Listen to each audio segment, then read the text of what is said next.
पिता परमेश्वर, हम आपका हृदय से धन्यवाद करते हैं। आप महान हैं, अनुग्रहकारी, दयालु, सामर्थी, और आप सब कुछ करने में सक्षम हैं। इसीलिए हम आप पर भरोसा रखते हैं, क्योंकि प्रभु आपके बिना हम कुछ भी नहीं। हमारा जीवन और जीवन का अस्तित्व सब कुछ आपके द्वारा है। पिता परमेश्वर, हम आपका बहुत धन्यवाद करते हैं आपके पवित्र वचनों के लिए और पवित्र आत्मा के लिए, क्योंकि पवित्र वचन के द्वारा पवित्र आत्मा हमें वो सब कुछ बताता, दिखाता और सिखाता है, जिसके कारण हम आपके और निकट और निकट और निकट बढ़ते चले जाते हैं। और आपके साथ लिपटे रहने से हम सुरक्षित भी रहते हैं और स्वस्थ भी रहते हैं, और जीवन की सारी आवश्यकताओं की पूर्ति करने में आप सक्षम हैं। इन सब बातों के लिए आपका धन्यवाद। हमारे पास धन्यवाद के अलावा और दूसरा कोई विषय ही नहीं, क्योंकि प्रभु आपके वचन के द्वारा पवित्र आत्मा हमें ये सब स्पष्ट करता है कि केवल धन्यवाद के अलावा हम आपको कुछ नहीं दे सकते, और अपना जीवन आपको समर्पित करके आपके पवित्र आत्मा के अनुसार चलकर आपकी महिमा के कारण बन सकते हैं।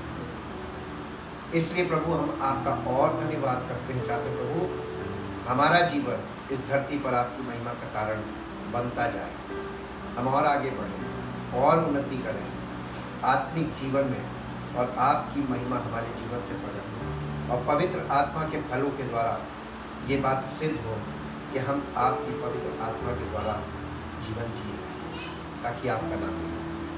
धन्यवाद के साथ इस प्रार्थना को आगे बढ़ते हुए प्रभु यीशु मसीह के नाम से आमीन। Praise the Lord. हम परमेश्वर का धन्यवाद करते हैं। आज प्रेजेंस ऑफ गॉड पार्ट 58 है, और आज हम देखेंगे teaching of Balaam and teaching of Nicolaitans. ये दोनों ही टीचिंग आपस में जुड़ी हुई है, और ये टीचिंग, इसका वर्णन हमें परमेश्वर के वचन में ही मिलता है। आज हम इस चीज़ को देखेंगे, झूठी शिक्षा और झूठा सुसमाचार किस प्रकार से बढ़ता चला गया, और लोग किस प्रकार उस झूठे सुसमाचार को स्वीकार करके आज बिना पवित्र आत्मा के केवल प्रभु यीशु मसीह का नाम ले रहे हैं, और बिना उससे संबंध के उसकी दोहाई भी दे रहे हैं। सबसे पहले मेरे साथ निकालिए प्रकाशित वाक्य, उसका 2 अध्याय, उसका 6 पद। पर हाँ, उसमें यह बात तो है। ये इफिसुस की कलीसिया है। इफिसुस का मतलब इफिसियों की कलीसिया।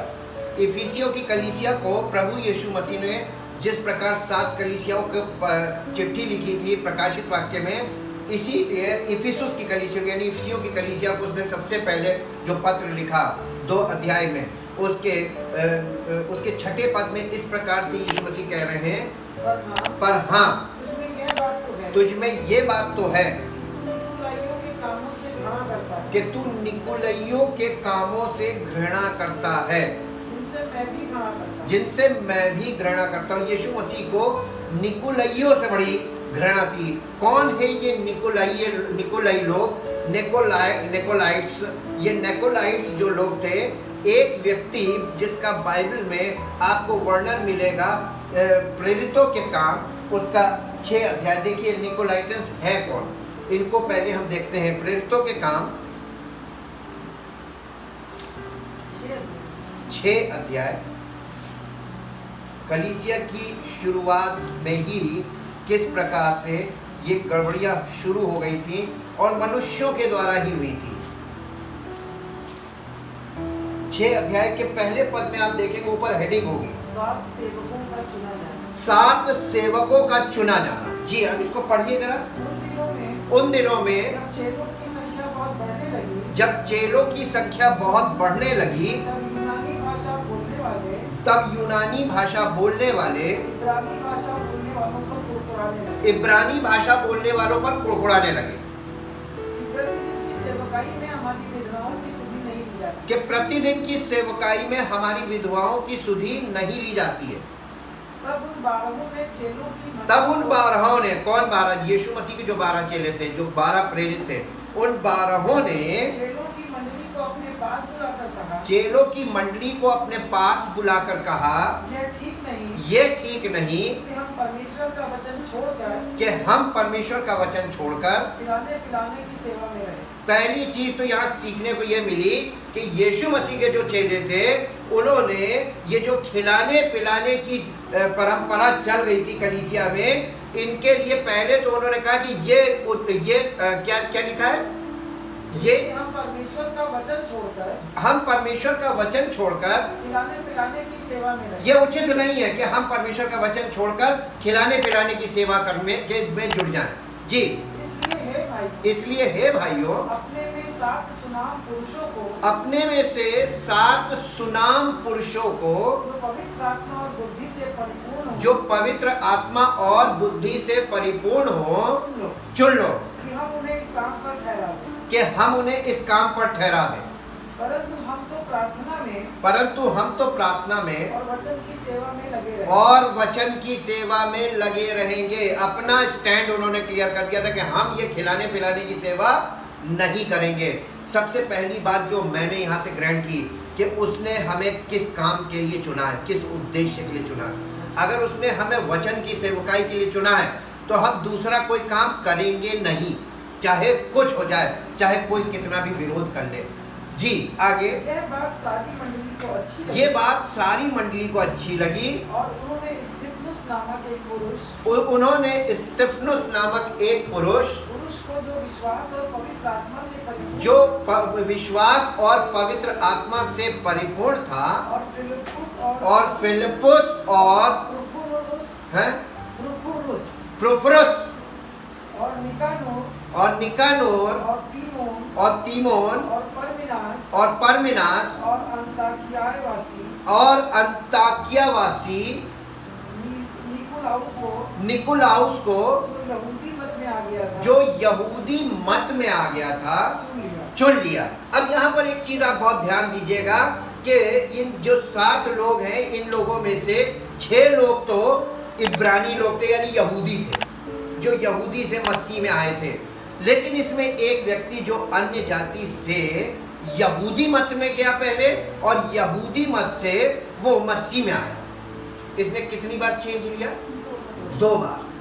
ये डबल इसका वो था, चेंज था। और ये व्यक्ति क्योंकि यहूदी मत में गया था तो ये व्यवस्था को, पुराने नियम को भी बहुत स्टडी करता था, और यीशु मसीह की बातों को, उस ज़माने में बाइबल नहीं थी तो चेलों से सुनता था। अब इसके अंदर 2 टीचिंग काम करती थी, डबल टीचिंग।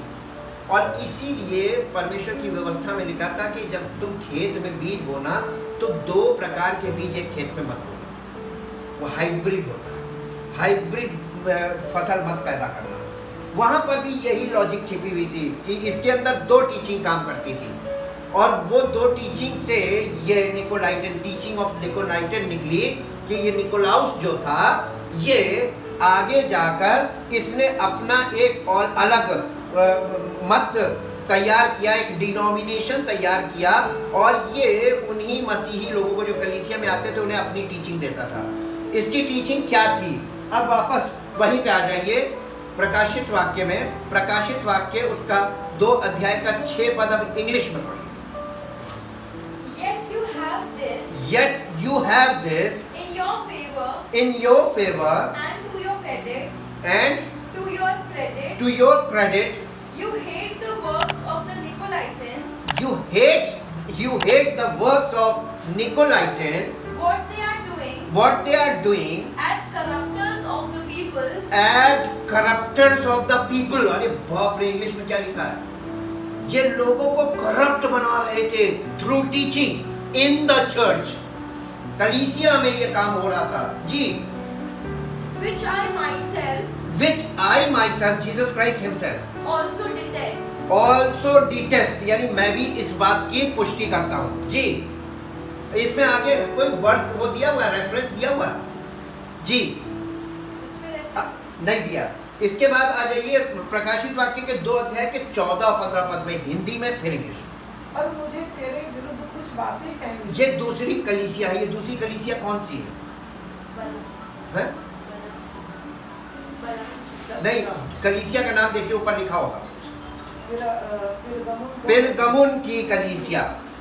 जी, और मुझे तेरे विरुद्ध कुछ बातें कहनी है। ये पिरगमुन की कलीसिया को जब चिट्ठी लिखी प्रभु यीशु मसीह ने, तो कहा मुझे तेरे विरुद्ध कुछ बातें कहनी है तेरे यहाँ कुछ ऐसे हैं कि इस कलीसिया में तो ऐसे लोग थे जो तेरे यहाँ कुछ ऐसे हैं जो बिलाम की शिक्षा को मानते जो हैं, बिलाम की शिक्षा को मानते हैं, जिसने बालक को इस्राएलियों के आगे जिसने बलाक को इजराइलियों के ठोकर का कारण रचना सिखाया। जिसने बलाक राजा था, और इसका वर्णन आपको मिलेगा गिनती की पुस्तक में।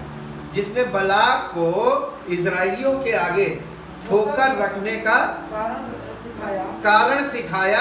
इसने किसने सिखाया था उनको? बिलाम ने सिखाया था। बिलाम कौन था? एक गिफ्टेड पर्सन था, इसे गिफ्ट थी। ये जिसे आशीष देता था उस पर आशीष ठहरती थी, और जिसे श्राप देता था उस पर श्राप ठहरता था। ये परमेश्वर ने इसको आशीष दी, इसने परमेश्वर ने इसको गिफ्ट दिया था। और ये अपने गिफ्ट का इस्तेमाल मालूम काहे के लिए करता था? अपने फायदे के लिए, अपने लाभ के लिए। और ये पैसे का बहुत बड़ा लालची आदमी था जी। कि वे मूर्तियों पर चढ़ाई गई वस्तुएं खाएं और व्याभिचार करें। परमेश्वर प्रभु यीशु मसीह यहाँ पर इस टीचिंग के बारे में, इसकी जड़ के बारे में बात कर रहे हैं, और इस कलीसिया को बता रहे हैं कि तुम्हारे यहाँ इस कलीसिया में ऐसे लोग हैं जो बिलाम की शिक्षा को, जिसको निकोलाइटन ने आगे बढ़ाया। कलीसिया में आई निकोलाइटन के द्वारा, और निकोलाइटन इसको लाया कहाँ से? बिलाम से। तो बाइबल में बिलाम पहले है और उसके बाद निकोलाइटन है। न्यू टेस्टामेंट में जब प्रेरितों के काम में निकोलाउस चुना गया था, इसी ने बिलाम की शिक्षा को कलीसिया में शुरू किया था। He is the founder of the teaching of Balaam. अब आपको ये चीज समझ में आई होगी कि ये बिलाम की शिक्षा क्या है और निकोलाइयों की शिक्षा क्या है। अभी आप किसी भी व्यक्ति से जाकर पूछिए तो वो बता नहीं पाएगा कि बिलाम की शिक्षा है क्या और इसका अर्थ क्या है, और निकोलाइयों की शिक्षा क्या है। ये कौन है निकोलाई लोग? नहीं बता पाएंगे, क्योंकि कभी किसी को ये सब बातें न समझाई गई, न बताई गई, न सिखाई गई, और ये सब कुछ परमेश्वर के वचन में ही है। और यीशु मसीह कलीसिया पर इस बात को दिखा रहे हैं कि तुम्हारे यहाँ कलीसियाओं में लोग इन शिक्षाओं को मान रहे हैं। अरे वाह! प्रभु यीशु मसीह पवित्र आत्मा के द्वारा जब हम परमेश्वर के वचन में जाते हैं तो हमको प्रभु यीशु मसीह की सब बातें दिखने लगती हैं और समझ में आने लगती हैं। इस बात के लिए हमें हमेशा परमेश्वर का धन्यवाद करना चाहिए प्रभु यीशु मसीह के द्वारा, क्योंकि उसने प्रभु यीशु मसीह वही हमारे जीवन का प्रकाश है, और पवित्र आत्मा के द्वारा वो प्रकाश हमारे हृदय में और हमारे माइंड में आ जाता है, और वचन के द्वारा वो हमें कन्फर्म होता है। आइए वहाँ इसमें इंग्लिश में, चलो बेटा इंग्लिश में पढ़ो बेटा। Nevertheless, I have a few things against you. You have some people who are clinging to the teaching of Balaam, who taught Balak to set a trap and a stumbling block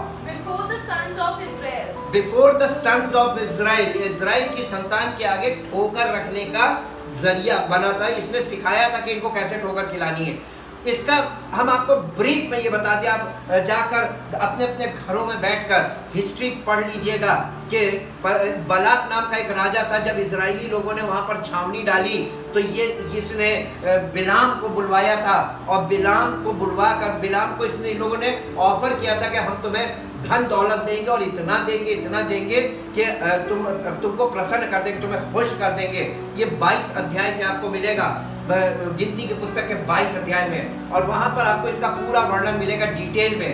और ये वहाँ पर गया था और उसने कहा क्या था, राजा ने क्यों वो पैसा दे रहा था? उसने कहा था इजराइलियों को श्राप दो, इजराइलियों को श्राप देने के लिए बुलाया था। और आप उत्पत्ति की पुस्तक में अगर जाके देखें तो परमेश्वर ने अब्राहम को ये प्रॉमिस किया था कि तेरे वंश को मैं आशीष दूंगा, और जो कोई तेरे वंश को आशीष देगा वो आशीषित होगा, और जो कोई तेरे वंश को श्राप देगा वो श्रापित होगा। ये वाली ब्लेसिंग ऑलरेडी परमेश्वर इजराइलियों को, यानी जो अब्राहम के वंशज है, उन्हें दे चुका था। और ये जो बिलाम है इसको इन्हीं को श्राप देने के लिए बुलाया था। जिसे परमेश्वर आशीषित ठहरा देता है उसे कोई श्राप नहीं दे सकता। अब बिलाम को ये मालूम था कि हम इन्हें श्राप नहीं दे सकते, लेकिन उसने वहां पर कोशिश की। आप और कोशिश करने के बावजूद परमेश्वर ने उसकी कोशिश को नाकाम किया। उसे हम बाद में देखेंगे। लेकिन इस व्यक्ति ने जब ये देख लिया कि हम इन्हें श्राप नहीं दे सकते, तो इसने उनको श्रापित बनाने के लिए एक स्कीम लगाई। इंग्लिश में जब हम स्टडी करते हैं तो हमको इसका सरल फॉर्मूला मिला कि बलाम ने किया क्या। बलाम ने एक फॉर्मूला बनाया कि जिन्हें हम श्राप नहीं दे सकते उन्हें हम करप्ट कर दें। इसीलिए ये फॉर्मूला बना कि आप किसी को कर्स नहीं कर सकते तो उन्हें करप्ट करो, वो अपने आप श्रापित हो जाएंगे। करप्शन को ले आओ, उनकी लाइफ में करप्शन ले आओ, और उनकी लाइफ में जब करप्शन आ जाएगा तो वो श्रापित हो जाएंगे, क्योंकि परमेश्वर उन्हें एक्सेप्ट नहीं करेगा। इस स्कीम के अंतर्गत इस व्यक्ति ने काम किया था, और आज शैतान की सामर्थ के द्वारा यही काम फिर से हो रहा है कि प्रभु यीशु मसीह जो आशीष का स्रोत है, उसके लोग जो आशीषित लोग हैं, उन्हें श्रापित करने के लिए कुछ नहीं करना, उन्हें श्राप दिया नहीं जा सकता, उनको करप्ट करो। और ये टीचिंग के द्वारा किया जा सकता है और किया जा रहा है। जी, अब आप आगे पढ़िए। To entice them, To entice them to eat food that had been sacrificed to idols, and to practice lewdness, giving themselves up to sexual vice. ये वाला काम इनको करवा दो, और देखो ये अपने आप श्रापित हो जाएंगे। इनके साथ कुछ मत करो, इनके साथ डील करो, इनको श्राप नहीं दिया जा सकता। अब आप इसका फिर से बेटा 40th वर्ष के बाद देखो, इंग्लिश में कोई रेफरेंस दिया हुआ है। नंबर्स 20, गिनती की पुस्तक 25 अध्याय निकालिए, उसका पहला दूसरा पद पढ़ दीजिए हिंदी में। गिनती की पुस्तक उसका 25 अध्याय और उसका पहला और दूसरा पद। जी, गिनती 25:1-2।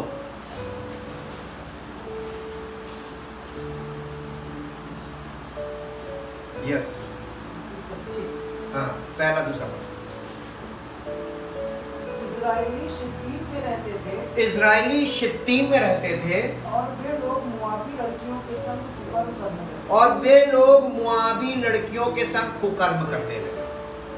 जी, और जब उन स्त्रियों ने उन लोगों को अपने देवताओं के यज्ञों में न्योता दिया, जब उन स्त्रियों ने अपने देवताओं के यज्ञों में उनको न्योता दिया, तब वे लोग खाकर उनके देवताओं को दंडवत करने लगे। तब वे लोग खाकर उनके देवताओं को दंडवत करने लगे।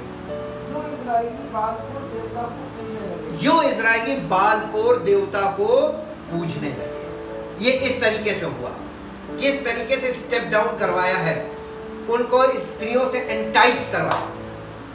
वो उन पर उन स्त्रियों ने उनको आकर्षित कर लिया, और वो लोग उन स्त्रियों के साथ अटैच हो गए, और उनके द्वारा वो, जैसे शैतान की शुरू से एक विधि रही है कि वो स्त्री के, उसने हवा के द्वारा आदम को जैसे फल खिलाया था, ठीक वही थ्योरी यहाँ पर अप्लाई गई है।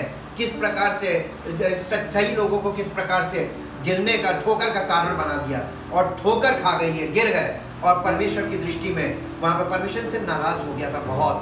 जी, अब एक और वर्ष देखो, वहाँ पे एक और होगी। इस गिनती के पुस्तक के 31 अध्याय का 16 पद पढ़िए। 31 अध्याय 16 पद। 31 अध्याय देखो। बिलाम की संपत्ति से पोर के विषय में, बिलाम की संपत्ति से पोर के विषय में इस्राएलियों से यहोवा का विश्वासघात इन्हीं ने कराया। इस्राएलियों से यहोवा का विश्वासघात इन्हीं ने कराया, और यहोवा की मंडली में मरी फैली। और यहोवा की मंडली में मरी फैली। मरी मंडली में कैसे आई? इस्राएली लोगों को ठोकर खिला दी, उनको श्राप नहीं दे पाए तो उनको करप्ट कर दिया। और यही वाला फॉर्मूला कलीसियाओं में चालू हुआ। किसने किया?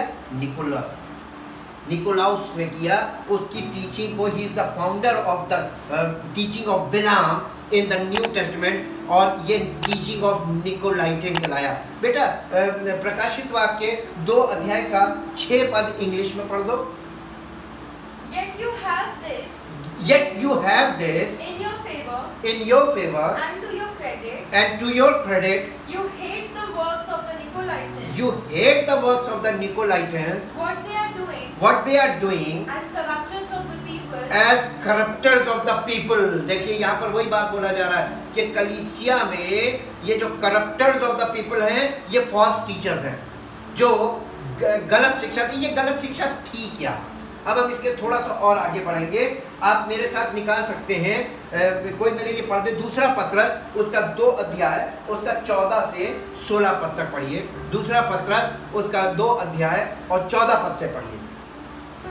इसके बारे में पत्रस ने भी बहुत डिटेल में लिखा हुआ है।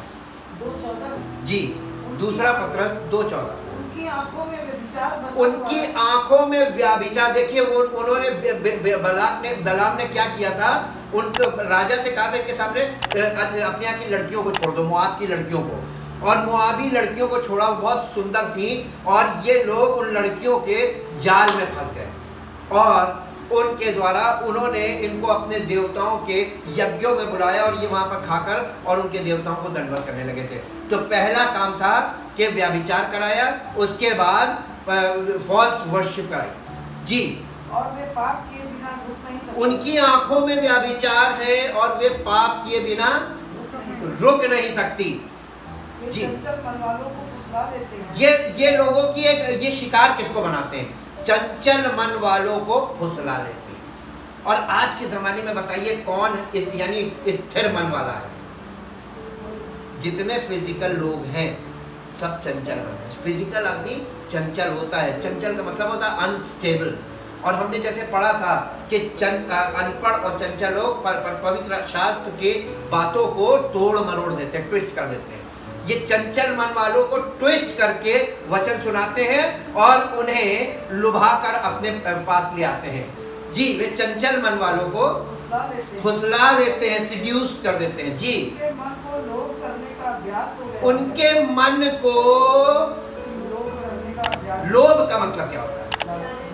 यानी ये लालची लोगों को पकड़ते हैं।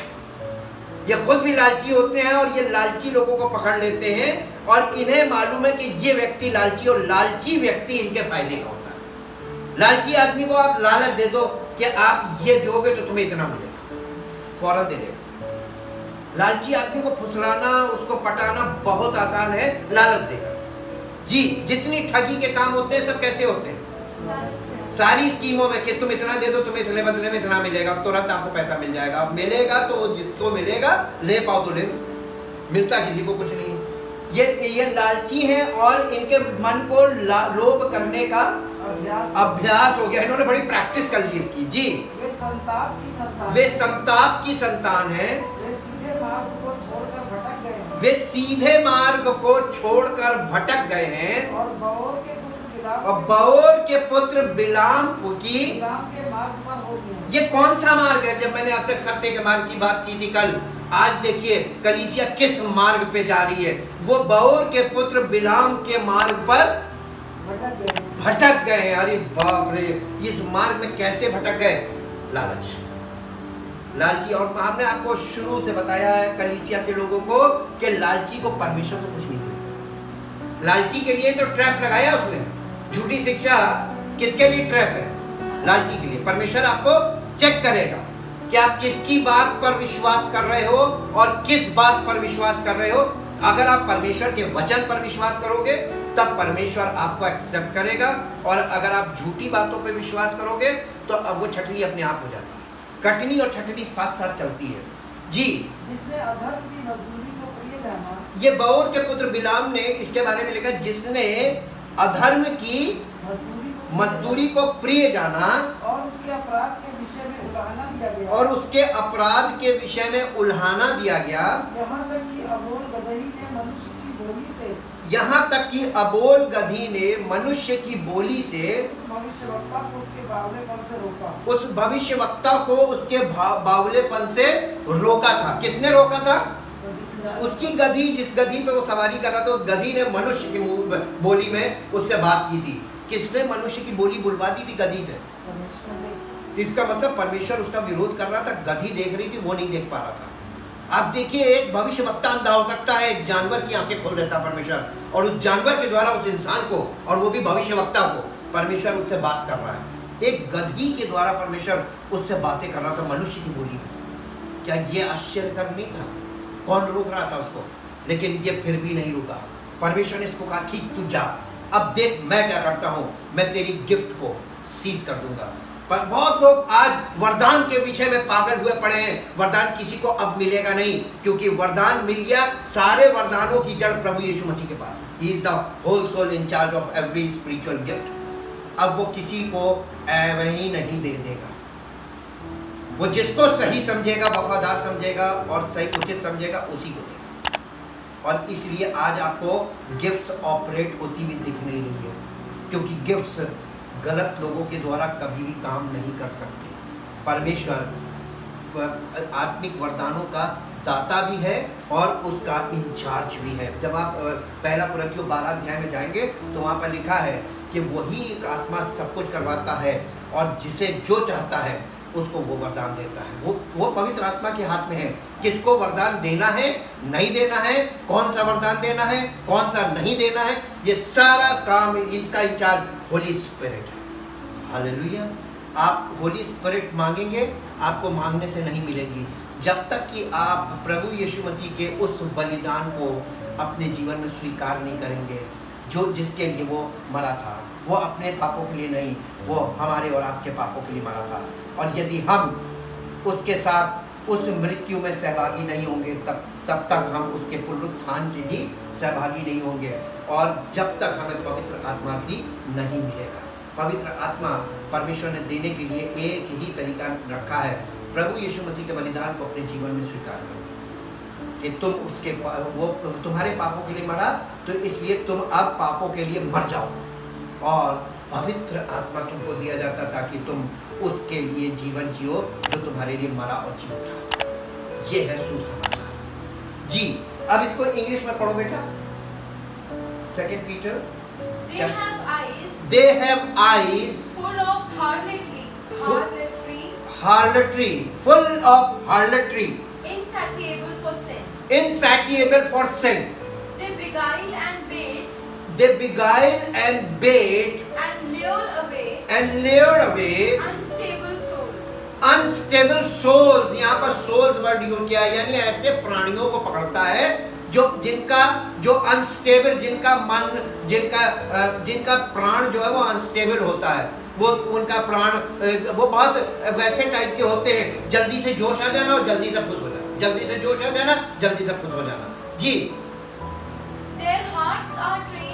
Their hearts are trained in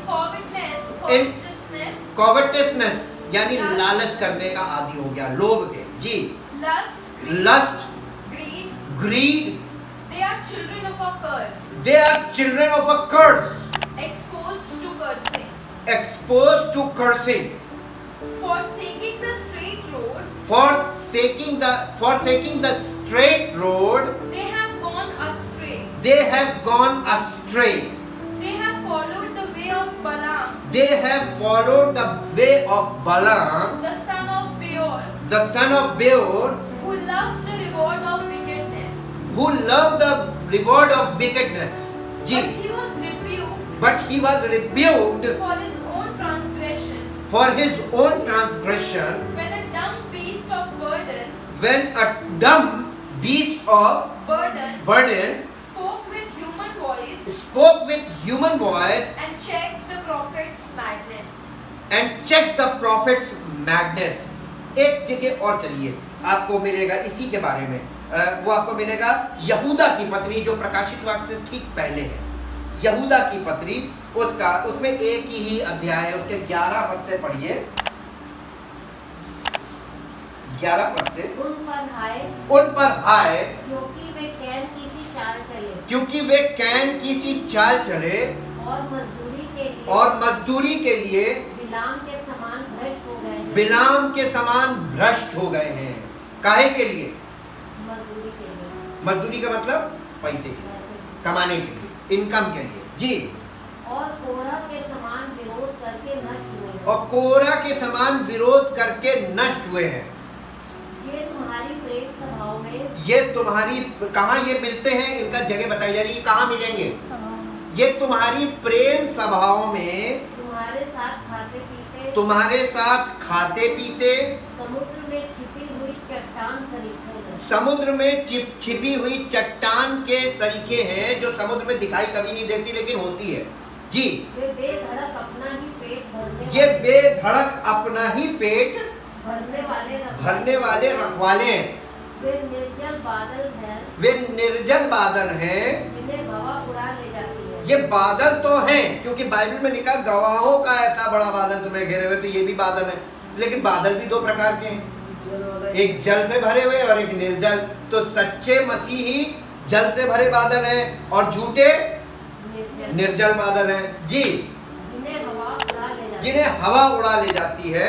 पतझड़ के निष्फल पेड़ हैं, पतझड़ के निष्फल पेड़ हैं, जिनमें फल नहीं आता। जी, जो 2 बार मर चुके हैं। ओफो, ये पॉइंट नोट रखिएगा, ये 2 बार मर चुके। स्पिरिचुअली तो डेड थे और विश्वास में भी मर गए। ये 2 बार मर चुके, डबली डेड। जी, और जड़ से उखड़ गए हैं। और जड़ से उखड़ गए हैं। ये समुद्र के प्रचंड हिलकोरे हैं, ये समुद्र के प्रचंड हिलकोरे हैं, जो अपनी लज्जा को फेन उछालते हैं। जो अपनी लज्जा का फेन उछालते हैं। ये डावाडोल तारे हैं, ये डावाडोल तारे हैं, जिनके लिए सदा काल तक, जिनके लिए सदा काल तक घोर अंधकार रखा गया। घोर अंधकार रखा गया। आप पनिशमेंट देखते जाइएगा। जी, हनोक ने भी, जो आदम से 7वीं पीढ़ी में था, जो आदम से 7वीं पीढ़ी में था। हनोक वही व्यक्ति है जो परमेश्वर के साथ चलता रहा और फिर लोप हो गया, वो उठा लिया था, उसका रैप्चर हो गया था। जी, उनके विषय में ये भविष्यवाणी की, उसने भी इनके विषय में ये भविष्यवाणी की थी। देखो प्रभु अपने लाखों पवित्रों के साथ आया, देखो प्रभु अपने लाखों पवित्रों के साथ आया कि सबका न्याय करे, और सब भक्तिहीनों को उनकी अभक्ति के सब कामों के विषय में जो उन्होंने भक्तिहीन होकर किए हैं, और उन सब कठोर बातों के विषय में जो भक्तिहीन पापियों ने उसके विरोध में कही है, दोषी ठहरा है। जी, ये तो असंतुष्ट कुड़कुड़ाने वाले, अब इनका स्वभाव बताया जा रहा है यहाँ पे। ये तो असंतुष्ट है। आपको फॉल्स टीचिंग वाले लोग, चाहे वो टीचर हो और चाहे वो मेंबर, ये असंतुष्ट मिलेंगे, कभी संतुष्ट नहीं मिलेंगे। ये कभी संतुष्ट नहीं मिलेंगे। धन्यवाद कभी नहीं आप सुनेंगे, हमेशा शिकायत सुनेंगे। असंतुष्ट, कुड़कुड़ाने वाले और अपनी अभिलाषाओं के अनुसार चलने वाले हैं, चलने वाले हैं, और अपने मुंह से घमंड की बातें बोलते और अपने मुंह से घमंड की बातें बोलते हैं, और वे लाभ के लिए मुंह देखी बड़ाई, और अपने लाभ के लिए मुंह देखी बड़ाई खूब करते हैं। अरे वाह ब्रदर, आपके जैसा तो कोई है ही नहीं। बैरी अधिक चुंबन करता है, जो हार्ड बोलता है और जो मुंह पे तुमको बता देगा तुम यहाँ पे गलत हो, वो आदमी सही होता है। पहचानना शुरू कीजिए। और जो आपको पुचकारता बहुत है, सावधान रहिएगा। जी, पर हे प्रियो, तुम उन बातों को स्मरण रखो, तुम उन बातों को, अब कलीसिया के लोगों को निर्देश दिया जा रहा है। पर हे प्रियो, तुम उन बातों को स्मरण रखो जो हमारे प्रभु यीशु मसीह के प्रेरित पहले ही कह चुके हैं। वे तुमसे कहा करते थे कि पिछले दिनों में ऐसे ठट्ठा करने वाले होंगे, जो अपनी अभक्ति की अभिलाषाओं के अनुसार, जो अपनी अभक्ति की अभिलाषाओं के अनुसार, यानी अपनी भक्ति की अभिलाषाओं के अनुसार, ऐसे समझ लीजिए। अपनी अभक्ति, जो परमेश्वर के वचन के अनुसार भक्ति नहीं मानी जाती है, उसीलिए वहां पे अभक्ति लिखा है। लेकिन उनके हिसाब से कहेंगे तो उनकी भक्ति है। अपनी अभक्ति की अभिलाषाओं के अनुसार चलेंगे, ये वे हैं जो फूट डालते हैं, जो फूट डालते हैं। और आपको मालूम है फॉल्स टीचर जो होते हैं, जो झूठी शिक्षा, गलत शिक्षा बताने वाले होते हैं, उनके अंदर एक बहुत खासियत होती है, वो आपके बीच में फूट डालते हैं। वो दो लोगों को कभी एक मन नहीं होने देंगे, फूट डाल देंगे। और फूट ऐसी डालेंगे, डिवाइड करेंगे ताकि रूल करें। डिवाइड एंड रूल पॉलिसी यहीं से निकली जी।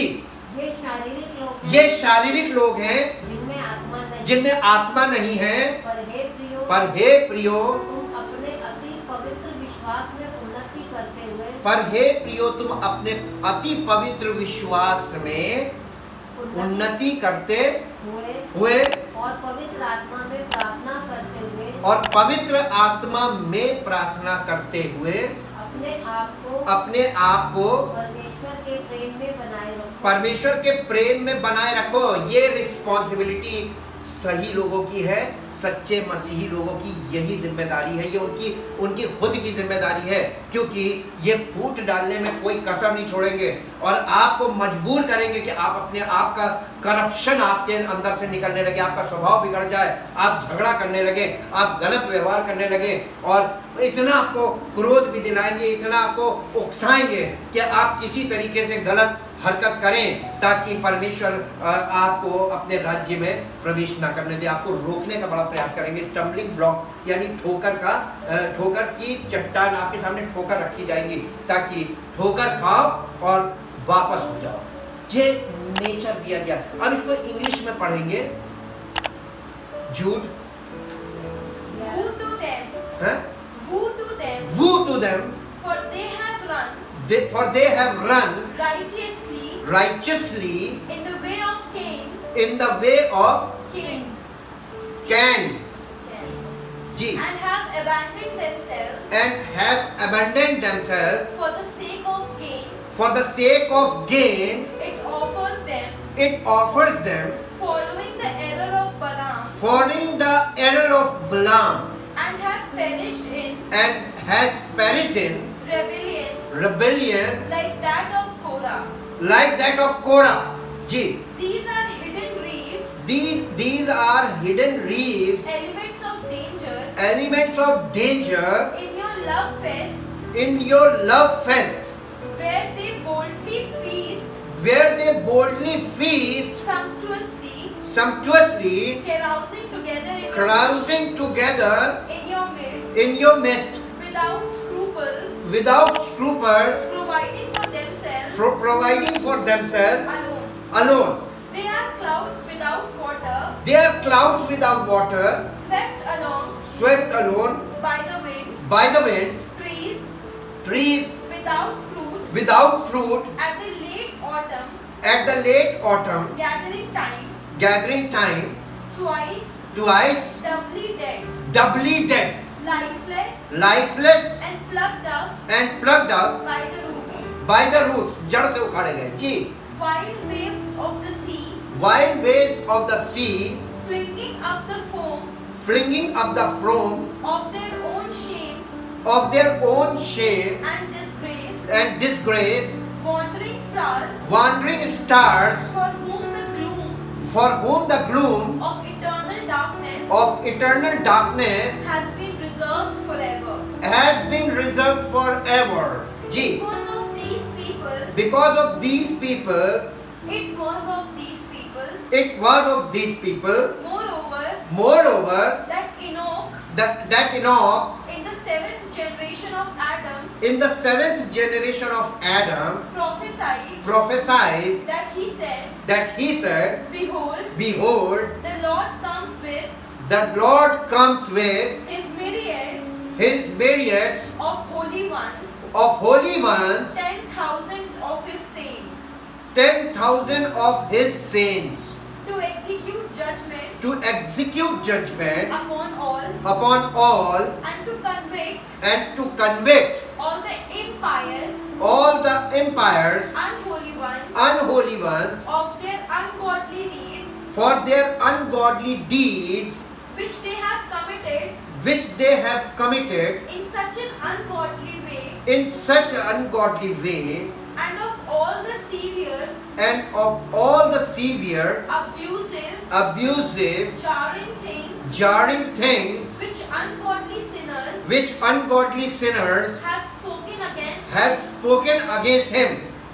These are inveterate murmurers, These are inveterate veterate murmurers, murmurers, grumblers, grumblers, who complain of their lot in life, their lot in life. यानी हर समय शिकायतों से भरे लोग जी, going after their own desires, going after their own desires, controlled by their passions, controlled by their passion. यानी इनके ये अपनी इच्छा अभिलाषा के अनुसार चलेंगे, क्योंकि ये controlled by their own passion, इनके पास अपने passions होंगे जी. their talk is boastful Their talk is boastful and arrogant, and and they claim to admire men's persons and pay people flattering compliments to gain advantage. यानी मुंह देखी बड़ाई करना. Flattering advantage यानी flattering को लोगों के मुंह पे चिकनी चुपड़ी बातें करना, उनकी तारीफें करना, उनकी बड़ाई करना, उनसे लाभ उठाने के लिए, उनको पटाने के लिए जी. But you must remember, beloved, the predictions which are made by the apostles, the special messengers of our Lord Jesus our Lord Jesus Christ, Christ, the the Messiah, the anointed one. They told you beforehand, They told you beforehand, in the last days, in the last days, in the end time, there will be scoffers who seek to gratify their own unholy desire, following after their own ungodly their own ungodly passions. passions. It is these who are agitators, setting up distinctions and causing division. यहाँ पर कुछ समझ में आया English में फूट कैसे डाली जाती है? Setting up distinctions and causing divisions. कैसे? अरे ये तुमसे अच्छा ये है, किसी एक को अच्छा बना दो और उसी के सामने किसी को डाउन कर दो, एक को उठाना और एक को गिराना, और ये कलीसिया के अंदर करेंगे, और इससे क्या होगा मालूम है? आपस में झगड़े होंगे, कंपटीशन होने लगा. अच्छा ये मुझसे अच्छा, और वहां पर तफरीका जिसको बोलते हैं आपस में राइवलरी, ये सब आपसी झगड़े और मनमुटाव, खींचतान, सेल्फ प्रमोशन, ये सारी चीजें शुरू हो जाएंगी. और जैसा आज सब कुछ प्रकट है, फसल पक के तैयार है जी. आगे Merely sensual creatures, carnal, worldly minded people, devoid of the Holy Spirit, पवित्र आत्मा रही जी, and destitute of any higher spiritual life. इसका मतलब क्या हुआ? Destitute of any higher जी, और अपने आप को इतना बड़ा बनाएंगे, इतना बड़ा, पवित्र आत्मा से भी बड़े हो जाएंगे. हालेलुया. आपकी ये मालूम है, ये बातें पहले से कही गई थी. अब आपको बताते हैं ये प्रेरितों ने कब कहा था. मेरे साथ निकालिए प्रेरितों के काम की पुस्तक, उसका 20 अध्याय के 20 पद से पढ़िए.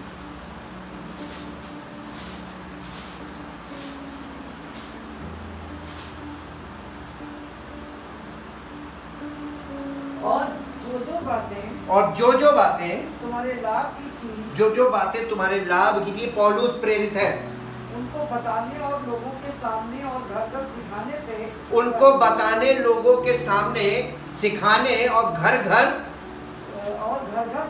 और घर घर जाकर सिखाने से कभी ना झिझका. पौलुस की मिनिस्ट्री थी घर घर जाकर लोगों को सच्चाई बताना और सच्चाई को में स्टैब्लिश करने के लिए कि वो सत्य में स्थापित हो जाएं, वो प्रभु में स्थापित हो जाएं. ये वाला काम वो करता था घर घर जाकर, और उसने ग्रुप्स बना रखे थे हर जगह, और वो हर जगह ग्रुप्स में जाकर ट्रुथ बताता था. ये एक टीचिंग वाला काम था. होली स्पिरिट का काम टीचिंग का काम है जी. वरन यहूदियों और यूनानियों के सामने गवाही देता रहा और वरन यहूदियों और यूनानियों के सामने गवाही देता रहा। कौन? पौलुस जी। कि परमेश्वर की ओर से मन फिराना, कि परमेश्वर की ओर से मन फिराना, परमेश्वर की परमेश्वर की ओर मन ओर मन फिराना और हमारे प्रभु यीशु मसीह पर विश्वास करना और हमारे प्रभु यीशु मसीह पर विश्वास करना चाहिए। करना चाहिए। अब देखो मैं आत्मा में बंधा हुआ यरूशलेम को जाता अब देखो मैं आत्मा में आत्मा में बंधा हुआ यरूशलेम को जाता हूँ और नहीं जानता कि वहां मुझ पर क्या क्या बीतेगा। केवल यह है केवल यह कि पवित्र आत्मा हर नगर में गवाही दे देकर मुझसे कहता है केवल यह है कि पवित्र आत्मा हर नगर में गवाही दे देकर मुझसे ये कहता है कि बंधन और क्लेश तेरे लिए तैयार बंधन और क्लेश तेरे लिए तैयार है, परंतु मैं अपने प्राण को कुछ नहीं समझता परंतु मैं अपने प्राण को कुछ नहीं समझता कि उसे प्रिय जानूं, वरन ये कि मैं अपनी दौड़ को और उस सेवा को पूरी करूं, वरन मैं अपनी दौड़ को और उस सेवा को पूरी करूं जो मैंने परमेश्वर के अनुग्रह के सुसमाचार पर गवाही देने के लिए जो मैंने परमेश्वर के अनुग्रह के सुसमाचार पर गवाही देने के लिए प्रभु यीशु से पाई है। ये थी सेवकाई जी। अब देखो मैं जानता हूँ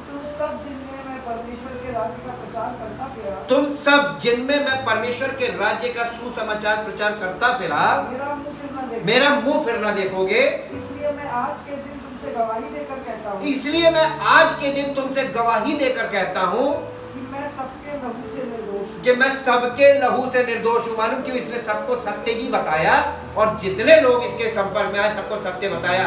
अब ये उतने लोगों के तरफ से ये फ्री है। इसको प्रभु ने, क्योंकि इसने कभी भी झूठ नहीं बोला और सुसमाचार में कोई मिलावट नहीं की, एज इट इज लोगों को बताया और जी के दिखाया। और अभी भी ये उसी सुसमाचार की सेवा को पूरा करने के लिए आगे जा रहा है और जब जान रहा है कि मैं वापस नहीं आऊंगा, तो ये इनको एक बहुत इंपॉर्टेंट बात बता रहा। आगे पढ़िए।